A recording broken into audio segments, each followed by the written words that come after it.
Atención, en todas las plataformas de Madero, comienza Conversando. Media hora cruda y directa para desmenuzar la política y a los políticos. Conversando con Carlos Cantero y Percival Madero. Desde este momento, un programa sobre política, ética, partidos, tendencias y sociedad. Bienvenidos a Conversando.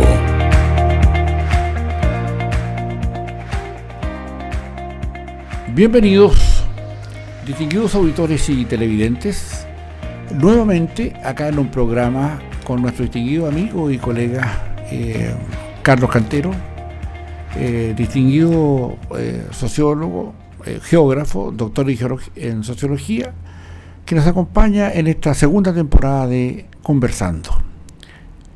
Aprovechando de agradecerle a nuestro distinguido Carlos la gentileza que tiene de exponer su escasísimo tiempo para conversar con el gran, público de nuestro norte y nuestras mujeres y nuestros auditores y televidentes, a objeto de poder llevarles lo último de lo que está ocurriendo en el país y en el mundo, pero también radicado más en nuestro país. Carlito, te aprovechamos de saludar y decirte que te agradecemos la gentileza que tienes con nuestro público del norte, particularmente porque sabemos de tu escasísimo tiempo para poder colaborarnos en esto aquí en Madero Comunicación y en nuestro programa que lleva en la segunda temporada de Conversando. Gusto saludarte.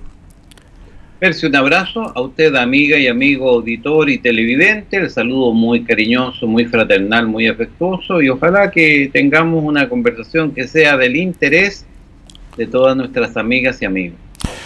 Y es de alto interés particularmente, Carlos, porque estamos abordando un sistema bien especial que en este segundo año que ya, empieza donde no hay elecciones y donde el segundo año que ejercita su poder el gobierno actual, presidido por Sebastián Piñera, donde no hay elecciones, pero se supone que estamos en condiciones de poder asumir desafíos de leyes que nuestro país necesita. Y la está presentando dentro de un contexto de donde Piñera no tiene mayoría en el Congreso, un régimen presidencialista, y donde la mayoría, o más bien la fuerza que tiene el Congreso, es suficiente como para poderle negar la posibilidad incluso de legislar. A tu juicio, ¿cuáles son los bemoles que esto causa? ¿Cuáles son los perjuicios para el gobierno? ¿Y cuáles son los perjuicios eventuales para la oposición en la medida que no quisieran legislar? Porque no les parece, no les tinca, no están de acuerdo, o simplemente quieren hacer una oposición más dura al gobierno. De tu perspectiva de hombre de Estado, ¿qué te parece esto a ti? Bueno, sin duda el segundo gobierno del presidente Piñera tiene un escenario complejo en el Parlamento. No tiene mayoría, efectivamente. Es un gobierno de minorías. Es un gobierno de minorías que además se ve debilitado porque la propia adhesión ciudadana se distancia del gobierno. Las encuestas de opinión muestran que el presidente, más que mantener o acrecentar, es evidente que lo que ha hecho es bajar la adhesión ciudadana, el respaldo ciudadano en las distintas encuestas. Y en consecuencia, esto debe prender luces de alarma porque de lo que se trata es de entender que el gobierno, que no tiene mayoría en el Congreso, lo que tiene que hacer no es actuar confrontacionalmente, es como muy de perogrullo, es muy evidente, es muy sencillo de entender. Cuando un gobierno no tiene mayoría, lo que tiene que hacer es intentar buscar acuerdos, buscar entendimiento, construir puentes que permitan una buena comunicación, tener ministros que sean buenos gestionadores en el Congreso. Y lo cierto es que no hemos visto esa actitud de diálogo, tampoco hemos visto puentes adecuados. Estos diálogos con los presidentes está saliendo casi forzado, está saliendo casi a contrapelo. Y digamos las cosas por su nombre, los ministros no se han caracterizado por ser unos grandes gestores de acuerdos en el Congreso Nacional. En consecuencia, el escenario es complejo porque alguno podría decir que se está apostando a responsabilizar al Congreso de la falta de voluntad de acuerdo. Sí. Podría ser un camino, pero en realidad al gobierno no se le va a medir por los argumentos ni las justificaciones. Al gobierno se le mide por los resultados. Perfecto. Y los resultados son los que van a definir cuál es la tendencia con la que va a continuar desde la perspectiva de la adhesión, del respaldo ciudadano, el gobierno de turno. Ahora, Carlos, también está la mirada y la derivada de que tenemos una oposición que está dividida, que no encuentra caminos propios, que no tiene liderazgos y que aparentemente la manera de poder unirse es entorpecer el camino del gobierno. ¿Tú no ves en esa actitud la manera en que puedan ponerse de acuerdo para tener una sola oposición finalmente, dado que ellos ya llevan más de un año de una derrota estrepitosa, y podrían ver que en la medida que concedan cosas al gobierno, su posibilidad de acercarse al poder se aleja notoriamente? Entonces, ¿no hay ahí también un interés en el Parlamento, dado que es de oposición, no quitarle, entre comillas, la sal y el agua, dejar sin posibilidad de gobernar al gobierno de Piñera, o no? Yo tengo la percepción de que los problemas que tiene el gobierno no son imputables a la oposición. Bien. Creo que son errores propios. No tiene buenos equipos, digamos las cosas por su nombre, no tiene buenos actores ni buenos gestores políticos. De hecho, reconocer vocerías potentes en el gobierno, invitemos a los amigos auditores, ¿habrá algún ministro que realmente se destaque hoy día? Y la respuesta es un silencio, digamos. Coincido contigo en que la oposición en realidad muestra una imagen deplorable, o sea, un grupo de personas que cada uno protege su metro cuadrado y que le importa un comino trabajar en equipo, tener visiones, digamos las cosas por su nombre. La centroizquierda está completamente fracturada. Una centroizquierda que pretende ser novedosa, pero que muestra los mismos vicios de todas las izquierdas en el Frente Amplio, y una izquierda tradicional que está francamente arrasada, y un centro que está debilitadísimo, la DC como estructura, como conjunto, no solo de liderazgo, incluso sus ideas, sus principios se han desdibujado completamente a la luz de los hechos que hoy día está impulsando, de tal manera que digamos que la política, al igual que muchas otras instituciones de nuestro país, muestra una profunda crisis que nos mantiene en una desorientación absoluta. El gobierno, Carlos, ha aprovechado, digamos, eso mismo que tú señalas hoy día, para poder que algunos de sus proyectos de leyes del año pasado, que tuvieron éxito, que presentaron, fueron apoyados con una parte importante de los diputados de la Democracia Cristiana y algunos del Partido Radical. Por lo tanto, ¿no te parece a ti que hay este afán de poder, de actuar en forma conjunta, es para, de alguna manera, bloquear la voluntad de esos diputados demócratas cristianos de seguir colaborando en algunas cosas con el gobierno, a pesar de que esta colaboración es entre comillas, porque también han puesto sus condiciones para aprobar la ley y que han sido manejadas por el gobierno de manera en que se han asumido como parte de la ley las condiciones y las propuestas de ellos? Entonces, si hubiera solamente 4 o 5 parlamentarios de la oposición que votaran favorablemente los proyectos del gobierno, ¿no te parece a ti que hay a su vez una pequeña o tal vez una gran duda de acaso si se sigue en este pie, el gobierno tendría la posibilidad de poder legar a otro candidato o a otra candidata de centro derecha la posibilidad de seguir la aposta de la centro derecha en el gobierno? ¿No hay algo de eso en el trasfondo de todo esto también? Yo lo que visualizo es que hay una inmensa oportunidad. Cuando veo una oposición tan fragmentada, tan dividida, tan fuera de lugar, tan ausente de estrategia, bueno, eso constituye una gigantesca oportunidad para el gobierno. Pero lo que observo es que el gobierno es una estructura muy endogámica. Los partidos han limitado, no sé, en una ambición de poder, prácticamente no quieren o no dejan a nadie entrar, ni siquiera a los independientes de la centro derecha. Yo soy independiente de centro derecha y me doy cuenta que casi le es incómodo que uno se aproxime al gobierno, como que como que este ratón, este queso es mío y me lo como yo, digamos. Esa es un poco la lógica que yo visualizo, y la verdad es que eso le está haciendo mucho daño al gobierno, porque no se logran aprovechar las oportunidades que tú ya describes, es decir, hay la posibilidad de sumar a gente para establecer acuerdos y sin embargo no se da ese desarrollo. Comparto contigo de que ha habido ejemplos de que esto puede tener muy buenos resultados. En educación se logró. Sí. Se logró. Y eso es lo que indica es que el camino tiene que ser un camino de mucho más apertura, de mucho más pluralismo, de mucho más valor por la diversidad y sumando a gente de distintas sensibilidades. No puede haber tanto purismo en el gobierno y solo ocuparse de articular equipos con los mismos de su propio entorno o sensibilidad. Bueno, es probable que no estés hoy día dentro de la, o por ahora, dentro de la orgánica de que tomas decisiones, pero te puedo garantizar de que nuestro programa se te escucha con mucha atención lo que tú señalas y muy probablemente muchas de tus opiniones son consideradas por el gobierno a través de la gente que está tomando en consideración lo que tú dices permanentemente. Cambios como este no vamos a obtener, creo que en lo inmediato, pero ¿no tiene que ver también esto, Carlos, con la estructura de la personalidad del presidente? Bueno, en realidad los ministros no son sino el reflejo de lo que el presidente está desarrollando como estrategia, y yo creo que su estrategia no ha sido efectiva. El presidente es muy hegemónico en su presencia mediática.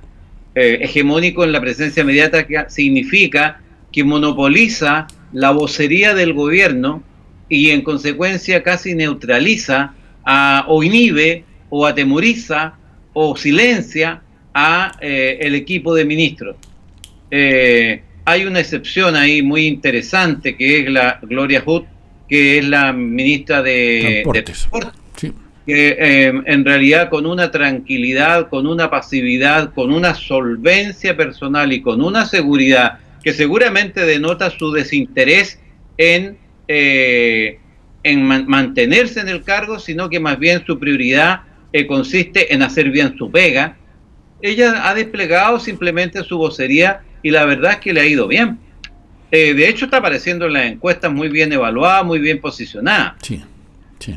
En consecuencia, digamos las cosas por su nombre. Aquí el problema está en la forma en que conduce el presidente su gobierno y en realidad en la minusvalía que yo observo en los ministros. O sea, yo tenía tremenda expectativa en una segunda oportunidad de vocería de la ministra vocera. Claro. Y la pregunta es, ¿existe realmente? ¿Está en el gobierno? ¿Anda de vacaciones? ¿Qué está pasando? Sí. Sin ir más lejos, el propio ministro del Interior. Sí. Pareciera que no tenemos Ministerio del Interior. Sí. Excepto cuando queda de vicepresidente. No sé, lo que yo visualizo es que, lo dijo Alamán hace un par de semanas atrás, el gobierno da una imagen de no tener relato, teniendo muchos relatos en carpeta, y no solo no tiene relatos, sino que no tiene vocerías que den cuenta del relato. Y en consecuencia lo que se ve es un equipo un poco amorfo, un poco fuera de lugar y sin el liderazgo necesario para constituirse en una coordinación sinfónica donde todos aportan al lucimiento del objetivo que se propongan. Perfecto. Ahora, como tú tienes, digamos, centenas, miles de oportunidades, de evidencia que viviste como hombre de Estado siendo vicepresidente del Senado, ¿esto cómo se hace? Porque en definitiva, ¿es un error del presidente o es que los presidentes de los partidos... Porque yo, por ejemplo, como a ojo de analista, solamente ver que el presidente está recibiendo a presidentes de los partidos, digamos, de las coaliciones opositoras, y no tiene a los ministros encargados del área, por ejemplo, política o de las empresas, etcétera, ¿se debiera entender como una desconfianza o se debiera entender que acá hay una voluntad de poder imprimir el sello Piñera a la gestión de este segundo gobierno? ¿Es más bien eso o es más bien una torpeza, más bien una imprudencia del presidente no abrirse a considerar a sus ministros más, digamos, los que lo representan finalmente en sus negociaciones. Tú conoces a Piñera, y bien, tú puedes dar una opinión muy fundada de lo que es él. ¿Esto obedece a una torpeza política o más bien a una reconsideración o un establecimiento de lo que es su personalidad en política? Yo creo que no es que haya torpeza ni haya ausencia de un diseño estratégico, ¿eh? Yo tengo la impresión, desde la distancia en que uno mira, digamos, a mí me encantaría estar ahí ayudando, pero yo tengo la impresión de que no se ha logrado articular un equipo. Son tantos los intereses individuales de los parlamentarios, de los eventuales candidatos presidenciales, de los propios partidos y sus cúpulas que tienen que administrar poder para algunos del entorno, porque si no, no tienen poder. Yo creo que ahí hay un problema. Y la segunda cuestión es que en la derecha es casi repugnante que alguien piense o que alguien tenga ideas propias o tenga marcos teóricos que impulsar. Ahí lo que hay que hacer es subirse a la bicicleta y pedalear nomás. Entonces, yo tengo la idea de que, en definitiva, no hay un concepto de trabajo en equipo con un enfoque sinfónico. ¿Qué es lo que es un enfoque sinfónico? Aquí no necesitamos solistas de jazz, necesitamos la orquesta tocando al unísono, afinada, con sintonía, con sincronía y con coordinación. Pero para eso hay que tener actores que hagan esa pega. Plenamente de acuerdo, y yo creo que ese es un tema que tiene que ver con que el director de la orquesta también quiere tocar todos los instrumentos del mismo, o sea, quiere, hablando de carga futbolística, no sé, quiere producir el córner, chutearlo y cabecearlo. Yo creo que por ahí va. Yo creo que hay mucho de eso, sin ninguna duda. Ahora mira, Carlos, también este modelo presidencial, este modelo que tenemos con Piñera, hoy día tiene también una gran oportunidad, otra más, de haberse destacado en este plano de la vulnerabilidad que fue tocado por un diario de circulación nacional el fin de semana, que habla de lo que nosotros somos y de cómo en cifras se establecen criterios que cuando uno los lee, no sé si sentir rabia o sentir pena, porque en el fondo es como nosotros, más allá, nosotros los medios de comunicación, nosotros los que estamos haciendo programas como este, conversando, o también queremos aportar, y cuando nos damos cuenta del país que tenemos, las cifras de la vulnerabilidad tan apabullantes. Tú eres un hombre de Estado sin estar ahora en el Estado, no importa, mañana vas a estar de nuevo, no importa, pero tus experiencias son riquísimas para nuestro norte. Este plano de la vulnerabilidad, teniendo todas esas capacidades de hombre de Estado, ¿cómo te toca a ti en lo personal, Carlos? Porque en el fondo yo tengo el privilegio de conocerte muchos años, sé lo que eres, sé la cuantía de tus capacidades, los talentos que tienes, pero cuando uno se enfrenta a las cifras de lo que somos como país, ¿qué sentimiento te produce a ti siendo un hombre de Estado? A mí me produce una pena enorme ver un resultado mediocre, vergonzoso, teniendo gente tan competente y tan capaz. Es lo que acabo de señalar hace un minuto. Teniendo instrumentistas que conforman un conjunto que articula una orquesta maravillosa, tener un resultado tan miserable, tan mediocre, tan pobre, producto de que no hay un liderazgo claro, no hay conceptos claros que orienten la acción, y muchas veces nos dejamos llevar por los egos, por los egoísmos. Yo quiero decir que, en mi opinión, el último tiempo el Estado chileno se ha ido poblando de mediocridad, claramente. Y no estoy hablando del gobierno de Michelle Bachelet, no, esto ha sido transversal, en la izquierda, en el centro y en la derecha. Y lo que yo observo, porque la gente a veces no se da cuenta, es un proceso de migración. La gente competente, la gente que tiene más seriedad, la gente que tiene más decencia en su forma de comportarse, se empieza a alejar de los partidos. ¿Y quiénes son los que empiezan a cubrir? Bueno, los más ambiciosos, los más mediocres, los que tienen... Se empieza a ver, y eso se nota. Y ahora que tú lo tocas, querido Percy, las cifras son muy frías, las cifras son muy elocuentes, las cifras muestran que nuestros resultados son vergonzosos. Y entonces, lo terrible es que no se condice el resultado. Es como cuando Chile uno lo mira y dice, pero si tiene tan buenos jugadores, tiene tan buenos delanteros, tan buenos centros, mira al Gary Medel cómo se para, no se achica con nadie, pero en concreto, no ganamos, pues viejo. Y esta cuestión se mide por la cantidad de goles que se hacen, no por los pases que se hacen adentro. En política es exactamente igual. En política mostramos que hay algunos que hacen figuritas con la pelota, pero en realidad son incapaces de dar buenos pases, son incapaces de trabajar en equipo, son incapaces de hacer goles. Y eso es lo que nos está pasando. Y además, déjame decir algo, yo he sido siempre un hombre que se ha definido como de derecha, de centro derecha. Y yo lo que digo es, la derecha a la que llamo infinitamente y por todos los medios que yo tengo a mi alcance, en las redes, las cosas que escribo, a trabajar en equipo, a tener un sentido de país. El sistema se está desacreditando. El modelo de desarrollo chileno está cayendo en resultados que son vergonzosos. Si usted, amiga y amigo auditor, cree que toda esta secuela de corrupción institucional es porque hemos tenido mala suerte, o es porque, no sé, el destino o la divina providencia no, nada de eso. Esto es el resultado de un materialismo, es un resultado de un desborde ético, es un resultado de que no hay controles, es un resultado de conductas abusivas.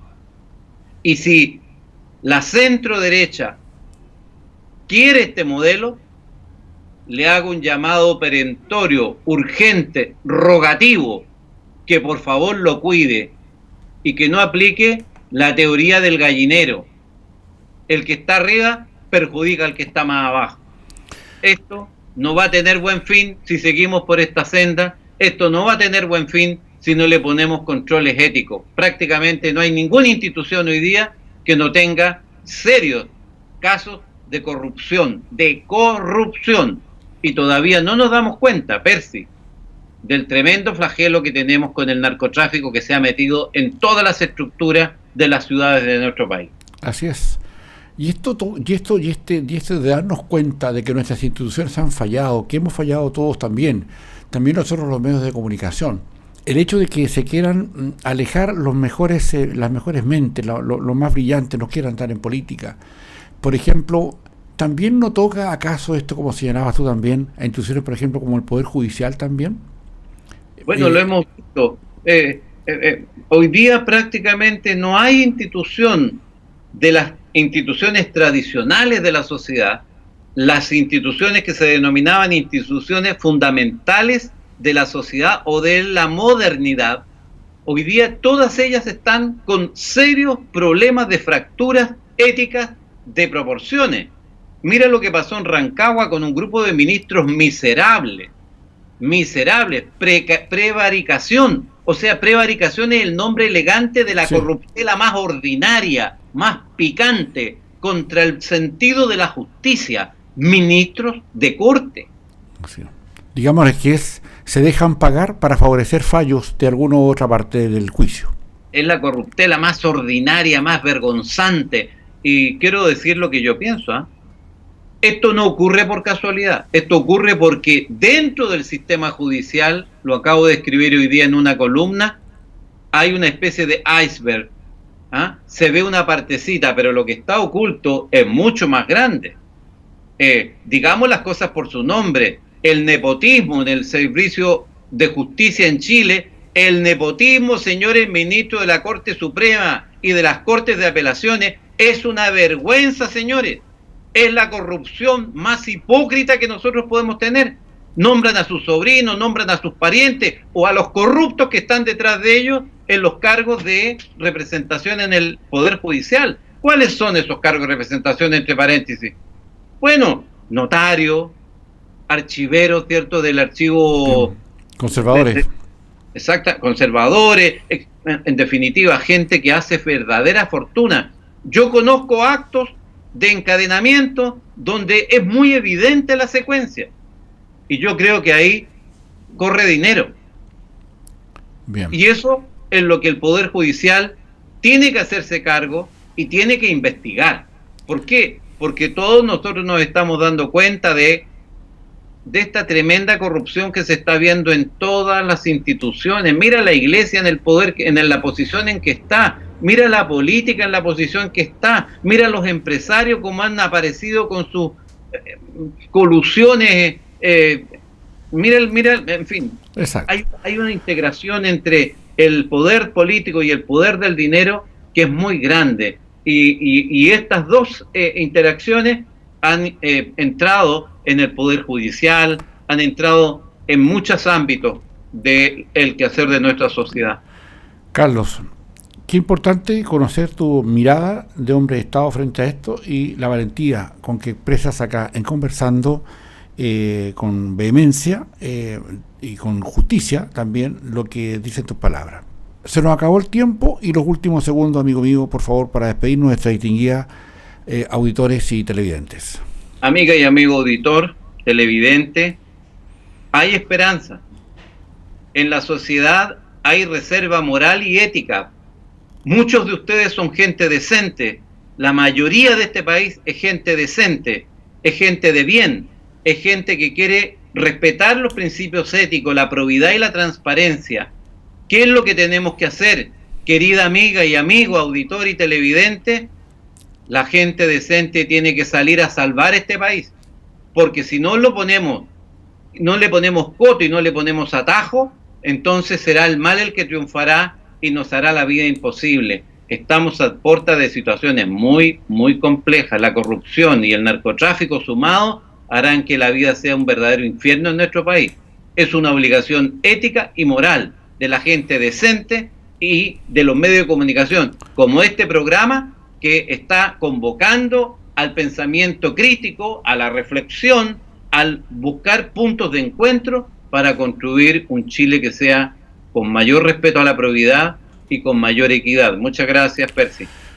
Muchas gracias a ti, mi querido Carlos Caltero. Distinguidos auditores y televidentes, nos encontramos en la próxima semana, en otra oportunidad de acá en Conversando.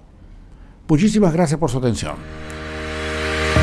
Y hasta aquí llega la conversación de hoy sobre política, ética, partidos, tendencias y sociedad. Conversando vuelve con Carlos Cantero y Percy Balmadero con lo crudo y directo de la política.